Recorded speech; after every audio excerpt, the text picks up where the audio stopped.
ಶಾಸಕ ಎನ್.ಎ. ಹ್ಯಾರಿಸ್ ಬೆಂಬಲಿಗರು ಕೂಡ ಆಕ್ರೋಶವನ್ನ ಹೊರ ಹಾಕ್ತಾ ಇದ್ದಾರೆ. ಶಾಂತಿನಗರವನ್ನ 2008ನೇ ಇಸ್ವಿಯಿಂದ ರೆಪ್ರೆಸೆಂಟ್ ಮಾಡ್ತಾ ಇರುವಂತಹ ನಮ್ಮ ನಾಯಕರಿಗೆ ಸಚಿವ ಸ್ಥಾನ ಯಾಕೆ ಕೊಡ್ತಾ ಇಲ್ಲ ಅನ್ನೋದು ಈ ಬೆಂಬಲಿಗರ ಆಕ್ರೋಶ. ನಿನ್ನೆ ಕೂಡ ಪ್ರತಿಭಟನೆ ಆಯಿತು, ಇವತ್ತು ಕೂಡ ಪ್ರತಿಭಟನೆಯನ್ನ ಮುಂದುವರಿಸೋದಕ್ಕೆ ಎನ್.ಎ. ಹ್ಯಾರಿಸ್ ಅವರ ಬೆಂಬಲಿಗರು ನಿರ್ಧರಿಸಿದ್ದಾರೆ. ಬೆಳಗ್ಗೆ 10 ಗಂಟೆಗೆ ಬ್ರಿಗೇಡ್ ರಸ್ತೆಯಲ್ಲಿ ಪ್ರತಿಭಟನೆಯನ್ನ ಮಾಡ್ತೀವಿ ನಾವು ಅಂತ ತಿಳಿಸಿದ್ದಾರೆ.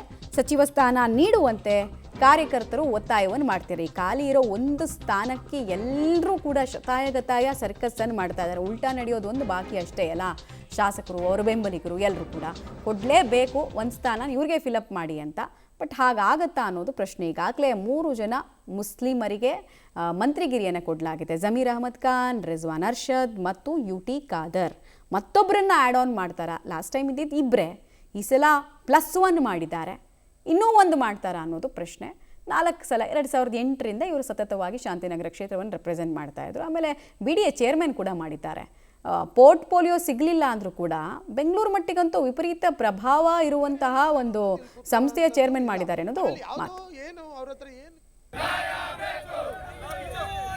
ಸರಿ